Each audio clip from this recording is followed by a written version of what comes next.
Hello, everyone. Welcome to another Follow Him Favorites. This is where John and I are sharing a single story to go with each week's lesson. John, we're in the Book of Mormon. In the Book of Mormon, there's a 3-word phrase that I want to tell a story about. Amaron comes to this little boy, Mormon. He's 10 years old. He says, "You're a sober child, and you are," 3 words, "quick to observe."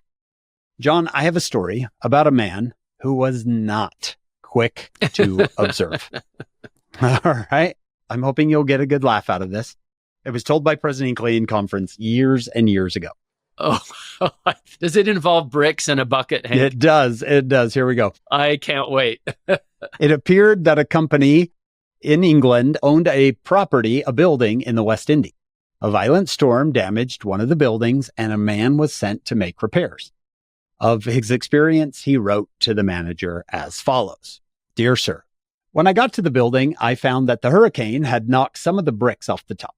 So I rigged up a beam with a pulley at the top of the building and hoisted up a couple of barrels full of bricks." So if you don't know what a pulley is, it's like a wheel. You put the rope through and you can pull on one side of the rope and it raises up the other. He used that and he pulled up some barrels of bricks.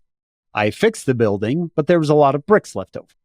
So I pulled the barrel all the way up again and tied the line at the bottom, and then went up and I filled this barrel that's hanging from this rope with all the extra bricks.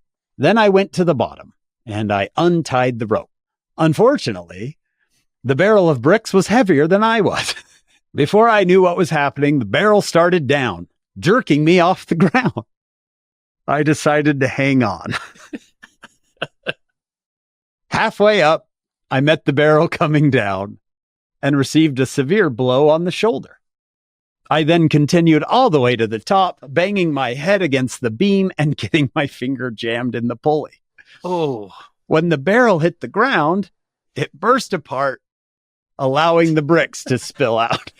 I was now heavier than the barrel and started down again at high speed.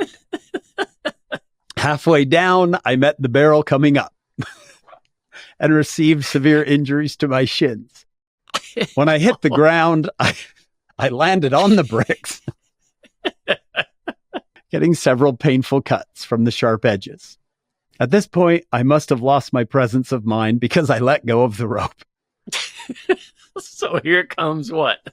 The barrel came down, giving me another heavy blow on the head and putting me in the hospital. Then he finishes, "I respectfully request sick leave." So Amaron says to Mormon, "You are quick to observe." You can either be like Mormon and be quick to observe, or you can be like our friend here and not be so quick to observe. What would that be? Slow to realize. Slow to observe. I guess. Slow to observe and have a lot of pain in consequence. We hope you'll join us on our full podcast. It's called Follow Him. You can get it wherever you get your podcast. We're with Dr. Larry Nelson this week. He walks us through the life of Mormon from 10 years old to 70-something years old. You'll love what he does with these stories. And then come back here next week. We'll do another Follow Him favorite.